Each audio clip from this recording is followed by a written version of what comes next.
Nós vamos dar sequência à nossa série de estudos no livro de Colossenses.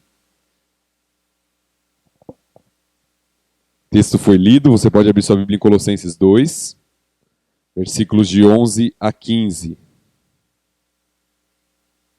O tema do nosso livro que estamos estudando, de Colossenses, é esse que está aí na tela, a supremacia de Cristo. Nós temos visto que Paulo tem trabalhado esse tema, mostrando a supremacia, a suficiência de Cristo, como o antídoto, inclusive, para o falso ensino, para a heresia que estava rondando a igreja na cidade de Colossos. Então nós vamos dar continuidade ao texto de Colossenses 2, versículos 11 a 15. Nós vamos ler, já lemos o texto todo, então vamos ler por partes assim que nós fizermos a divisão. Antes de irmos para o texto, imagine o seguinte.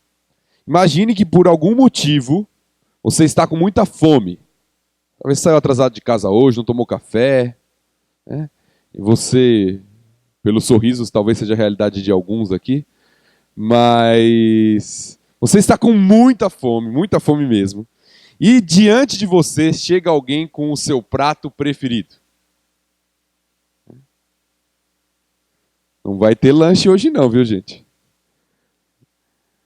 Aquela lasanha, ou aquele churrasco, aquela macarronada, não sei o que você prefere.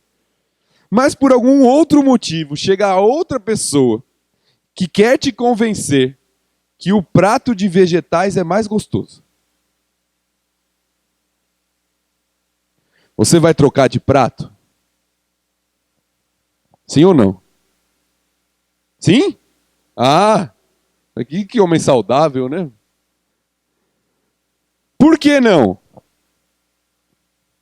Porque é o seu prato preferido.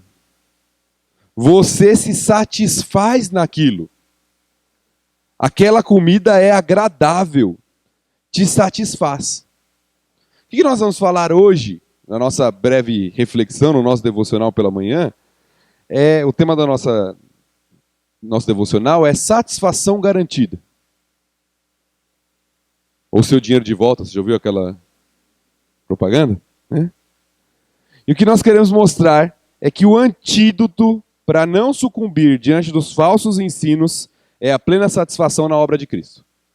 E se você está atento, isso é uma continuação do que nós começamos a ver no último momento que tivemos juntos, que não foi semana passada porque foi conferência da família, mas no anterior. Quando Paulo começa no versículo 8 dizendo, cuidado, que ninguém vos engane, e ele começa a listar várias coisas que nós vimos, com falsas filosofias, vãs sutilezas, segundo a tradição dos homens, conforme os rudimentos do mundo. Paulo continua essa ideia agora, do cuidado, da atenção com o falso ensino, e agora ele mostra o que nós temos em Cristo. O que Cristo fez, a sua obra, e como isso é suficiente para combater o falso ensino. Como a consciência do que Cristo fez é o antídoto certo e perfeito e pleno para que você não caia em qualquer outro tipo de falso ensino.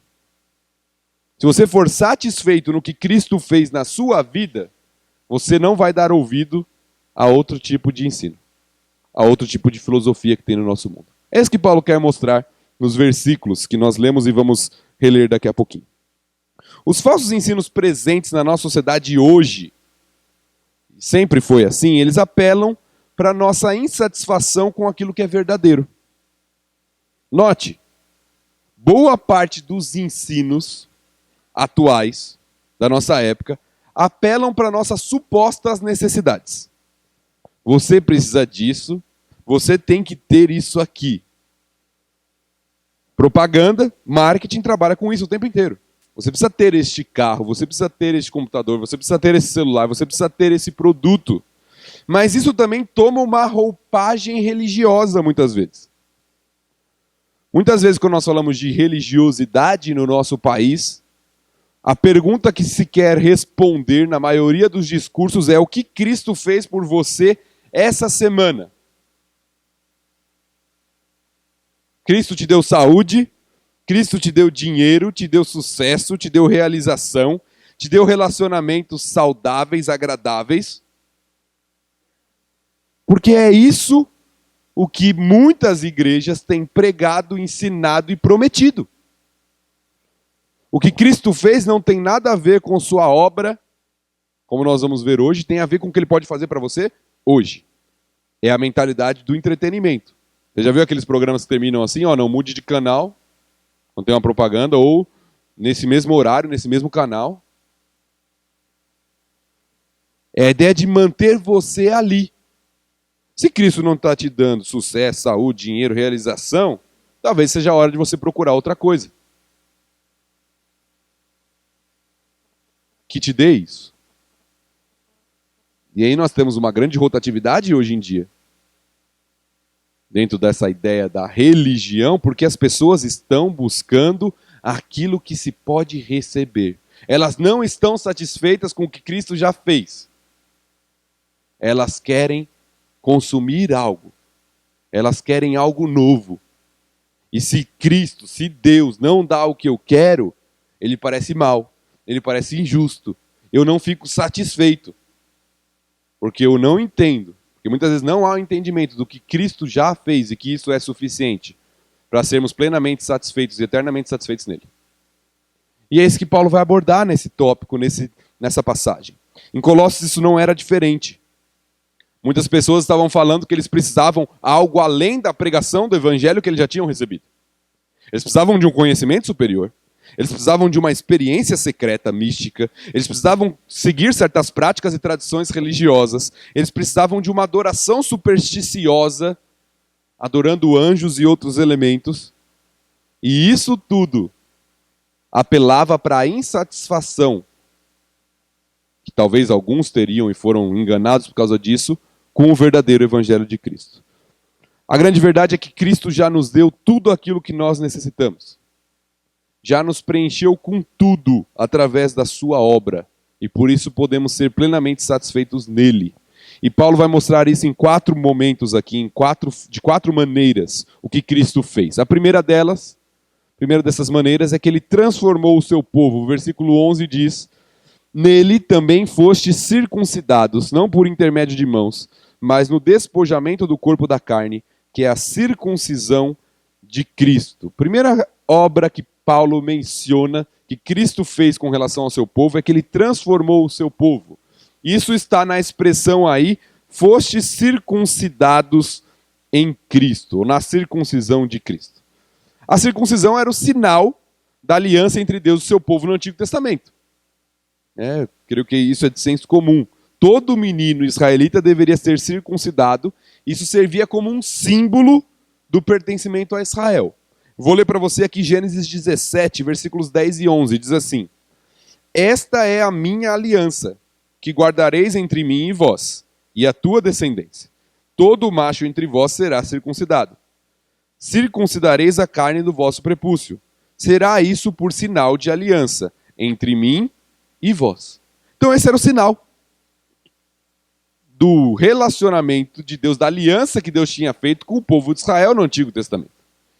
Agora Paulo, falando para a igreja no Novo Testamento, diz: vocês foram circuncidados. Só que a circuncisão de vocês não é física. Não é por mãos humanas. Segundo o texto aí, é o despojamento do corpo da carne, ou seja, é aquele despojar do velho homem para uma nova realidade em Cristo. Paulo está usando uma figura, um símbolo do Antigo Testamento, algo que era feito, e está falando: vocês foram circuncidados. Mas a circuncisão de vocês não é externa, não é exterior, não é física. É uma circuncisão do coração. Os próprios profetas do Antigo Testamento já falavam isso. Vocês devem circuncidar o coração de vocês. É algo que vai além do exterior e do físico. É algo que vai para uma transformação interior. Assim, o que Paulo está mostrando aqui, que essa circuncisão de Cristo é essa mortificação da natureza pecaminosa, esse despojar que recebemos a partir do momento que somos salvos, e essa transformação interior que Cristo produz em nós.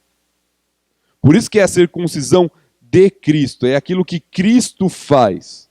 Era o símbolo usado no Antigo Testamento, e agora aplicado no Novo Testamento para a igreja de Cristo por uma transformação interior, por uma mudança interior.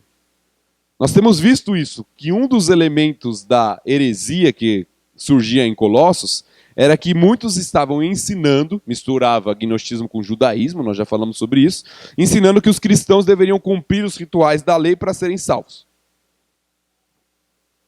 Então, provavelmente, esse grupo que estava ensinando essa heresia falava que eles tinham que se circuncidar fisicamente. E aqui Paulo está falando, a circuncisão de vocês não é por mãos humanas, mas é a transformação do coração. Vocês já foram circuncidados em Cristo, a partir do momento que vocês creem no Evangelho. Isso já aconteceu. Essa transformação interior na vida de vocês já aconteceu. Agora uma pergunta, você acha que isso é algo grande? Grandioso? Você acha que deveria ser grato e satisfeito por isso? Pela transformação de vida que Cristo faz, por esse despojamento de um coração rebelde e duro, inimigo de Deus, contra o Senhor, hostil para com Deus, agora é transformado uma nova natureza que vai se assemelhar cada dia mais a Cristo, ao próprio Cristo. Minha pergunta, você está satisfeito nisso? Você está satisfeito no que Cristo fez na sua vida? Você acha que ter sucesso, dinheiro, felicidade temporária poderia se comparar com isso? Cristo transforma o seu povo. Esse é o primeiro elemento, é a primeira marca de um povo satisfeito, o entendimento da transformação que Cristo faz na sua vida. Se você entende quem você era e quem você é em Cristo, você vai ser alguém satisfeito. É a primeira coisa que Paulo mostra aqui aos Colossenses. Vocês já foram circuncidados nele. Segundo, Deus deu nova vida ao seu povo. Ele transformou o seu povo e deu nova vida. Versículos 12 e 13 diz: tendo sido sepultados juntamente com ele no batismo, no qual igualmente fostes ressuscitados mediante a fé no poder de Deus que o ressuscitou dentre os mortos. E a vós outros, que estáveis mortos pelas vossas transgressões e pela incircuncisão da vossa carne, vos deu vida juntamente com ele.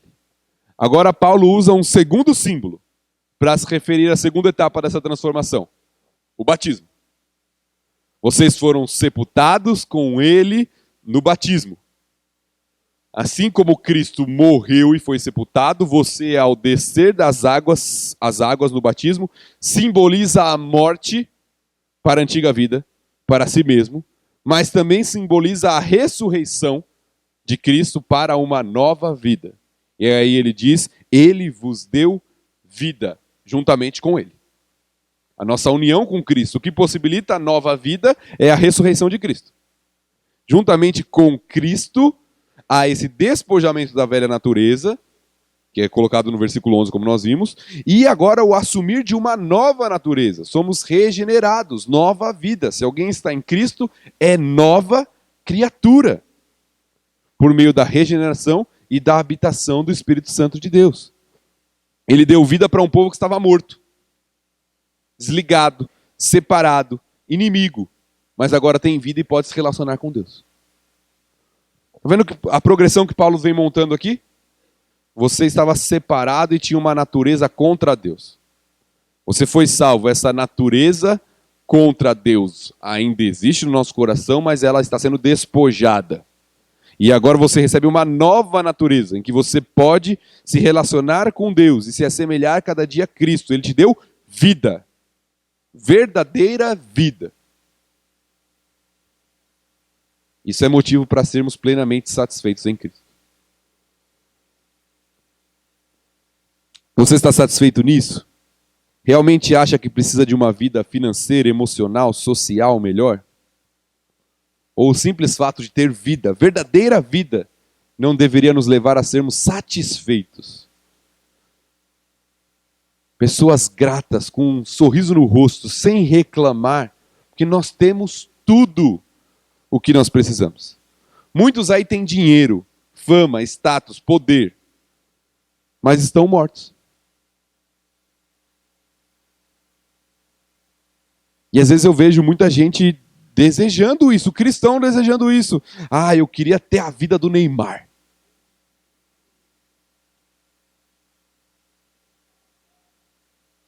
muito dinheiro, morar em Paris. Queria ter a vida do Neymar.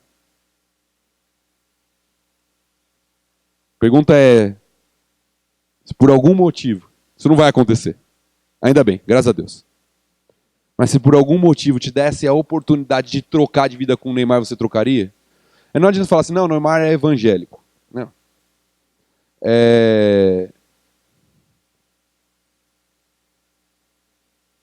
Entende que nós temos muito mais do que o que esse mundo pode nos dar? Isso muitas vezes mostra a nossa insatisfação com o que Cristo fez, que é incomparavelmente melhor a qualquer coisa que esse mundo pode dar.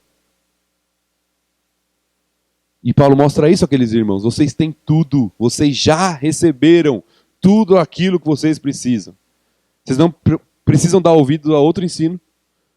Vocês não precisam dar ouvido ao que estão falando por aí. Vocês têm tudo. Estejam satisfeitos no que Cristo fez. Terceiro lugar, Cristo não só transformou e deu nova vida ao seu povo, como ele perdoou o seu povo. Versículos 13 e 14, finalzinho do versículo 13, diz que, perdoando os nossos delitos e tendo cancelado o escrito de dívida que era contra nós e que constava de ordenanças, o qual nos era prejudicial, removeu-o inteiramente, encravando-o na cruz. Outro aspecto aqui da obra de Cristo é o perdão dos pecados. Nós éramos devedores. Nossos pecados acumulavam uma dívida impagável ao Senhor. É aquela parábola que Jesus Cristo conta do homem que devia muito dinheiro, não tinha como pagar. É a nossa dívida. O termo utilizado aqui, escrito de dívida, era usado na época por uma espécie de nota promissória, com uma dívida a ser paga em que o próprio devedor reconhecia. Tem uma dívida e ele reconhece que tem essa dívida. É um escrito de dívida, ele coloca lá o que ele deve para quem ele está devendo. E essa dívida é dita aqui que constava de ordenanças e nos era prejudicial, numa provável, bem possível referência à lei. E não que a lei seja má, pelo contrário, ela é boa, porque ela revela o padrão de Deus e o caráter de Deus, mas ela se torna prejudicial a nós porque nós somos maus. Porque nós não conseguimos cumpri-la, não temos a capacidade de cumprir e conseguir salvação por nossos méritos. Então a lei nos condena. Ela mostra a nossa dívida. Ela mostra os nossos pecados. Algo que a heresia ensinava é que eles precisavam cumprir a lei para serem salvos. E que Paulo está mostrando aqui é que esse escrito de dívida que a lei mostrava foi cancelado, foi pregado na cruz. Porque Cristo morreu para nos salvar da condenação da lei.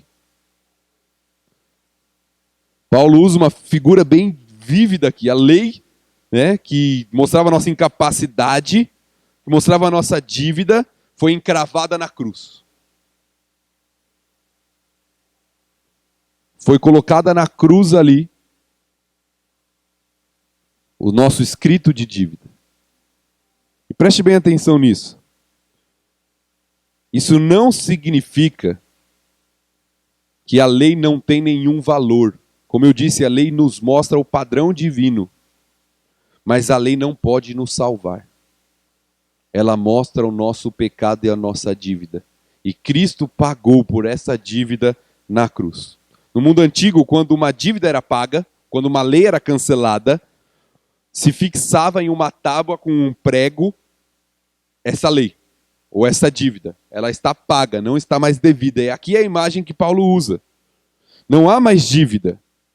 Ela já foi paga na cruz. Ela está exposta publicamente a todos que o povo dele não deve mais nada, pois Cristo já pagou toda a dívida. É isso que Paulo está mostrando. Na cruz nossa dívida está paga. Como o próprio Cristo disse, na cruz está consumado, está pago.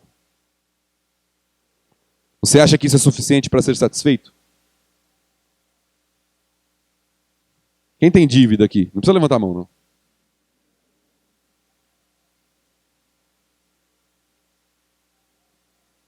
Quando você tem uma dívida, como que você fica, né? Quando você não tem condição de pagar a dívida. Agora nós tínhamos uma dívida que tem consequências eternas. que teria consequências por toda a eternidade, foi quitada, custando a vida do próprio Filho de Deus. Você está satisfeito com isso? Ou você precisa de mais alguma coisa? O que nos falta? Paulo fala, ele nos perdoou. Você acha que Deus tem que te dar mais alguma coisa para você ser satisfeito? Ele transformou o seu povo, deu nova vida ao seu povo, perdoou o seu povo e, por fim, ele venceu os inimigos do seu povo. Versículo 15 diz, e despojando os principados e as potestades, publicamente os expôs ao desprezo, triunfando deles na cruz. Por fim, Paulo mostra que Cristo não apenas transformou, deu vida e perdoou, mas também venceu definitivamente os inimigos do seu povo, assegurando-lhes vitória eterna. O texto diz que Cristo despojou, e a ideia aqui é de desarmar. Era um termo militar utilizado numa guerra, quando o inimigo era conquistado, era tirada a armadura, era tirada as suas armas, ele era amarrado e levado até a cidade do rei vencedor, publicamente, geralmente nu, sendo exposto à vergonha pública, desprezado publicamente, enquanto o povo se alegrava e festejava pelo vencedor. O povo festejava o rei vencedor, geralmente atirava objetos no vencido, desprezando publicamente. Daí a linguagem que Paulo usa aqui. Ele despojou e triunfou deles, desprezando-os publicamente na cruz. Principados e potestades aqui é um termo usado para seres angelicais. Muitas vezes para os dois, para os anjos bons e para os anjos maus, mas aqui nesse contexto, para os anjos maus, para os demônios, liderados por Satanás. E aqui são os inimigos de Deus e os inimigos do povo de Deus. No livro de Colossenses, Paulo já falou sobre esse grupo várias vezes. No versículo 13 do primeiro capítulo, Paulo diz que Deus nos libertou do império das trevas. Depois, no versículo 16, fala que Cristo é o Criador de todas as coisas, de principados e potestades. No versículo 9 do capítulo que nós estamos, 10, desculpa, do capítulo que estamos, fala que Cristo é o cabeça sobre todo principado e potestade. E agora diz que ele triunfou sobre os principados e potestades, inimigos do povo de Deus. Por que essa ênfase toda no livro de Colossenses? Um dos pontos da heresia colossense era o culto aos anjos. Nós vamos ver isso no nosso próximo encontro. Eles cultuavam anjos. E Paulo está falando aqui, que racionalidade. Cristo é o criador dos anjos. É o cabeça sobre os anjos. É aquele que triunfa sobre os anjos rebeldes. É aquele que te libertou do império das trevas. Do príncipe da potestade do ar, como diz Paulo aos Efésios também. Ele é vencedor, vitorioso, e a nossa vitória está garantida por causa que ele conseguiu isso, triunfou definitivamente na cruz. As pessoas têm algumas superstições evangélicas no nosso dia, né? No nosso dia a dia. Quando algo acontece, é muito comum você ouvir assim, né? Algo acontece de errado, é muito comum culpar o espiritual. As pessoas usam algumas expressões. Está amarrado. Está amarrado em nome de Jesus. O texto aqui mostra que está desarmado, amarrado faz tempo, na cruz, você não tem que amarrar nada. Cristo já venceu. O povo dele é vitorioso na cruz de Cristo. Ele venceu e despojou publicamente os inimigos do seu povo. Você está satisfeito com sua vida?